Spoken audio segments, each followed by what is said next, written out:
Les conséquences de la colère. Shalom bien-aimés dans le Seigneur. Notre méditation du jour s'intitule Les conséquences de la colère. Première partie. Nous tirons notre texte en Proverbe 14-17a qui nous dit ceci.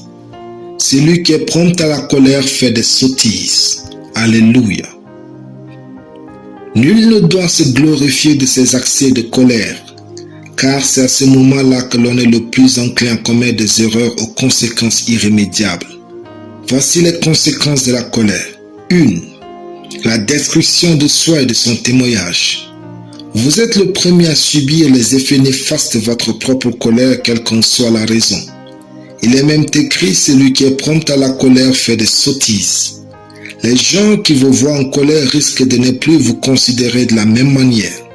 Et si c'était la dernière fois qu'ils vous voyaient, ils avaient peut-être une meilleure image de vous, mais sous l'emprise de la colère, l'animosité a pris le dessus.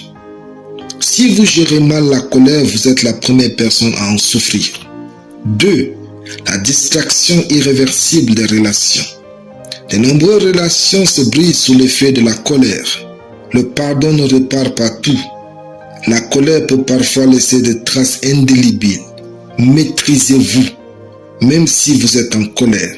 Partez du principe qu'aucun être humain ne supporte la colère et ses effets. Ignorer ce facteur est la raison pour laquelle beaucoup de relations ne sont plus les mêmes après un accès de colère. Ce n'est pas parce que vous êtes en colère que vous avez le droit de dire ou de faire n'importe quoi. La colère passera, mais pas vos mots. Souvenez-vous toujours que la colère est un sentiment visiteur, alors que vous êtes permanent avec vos mots et vos actes. 3. La destruction rapide de vos investissements. Par la colère, vous pouvez détruire ce que vous avez bâti durant des années. Il est facile de détruire en quelques secondes ce qui a été construit en 20 ans, comme il est plus facile de couper en 1 minute un arbre qui a mis 40 ans à pousser. Ne mettez pas votre espoir dans la quantité d'efforts, mais dans la sagesse dont vous faites preuve pour gérer chaque situation. Ce ne sont pas de nombreuses erreurs qui détruisent une vie, mais parfois une seule au mauvais moment. Un seul accès de colère peut ruiner vos investissements ou toute votre carrière. La colère n'a pas grand-chose de beau et très peu de choses glorieuses sont engendrées par elle.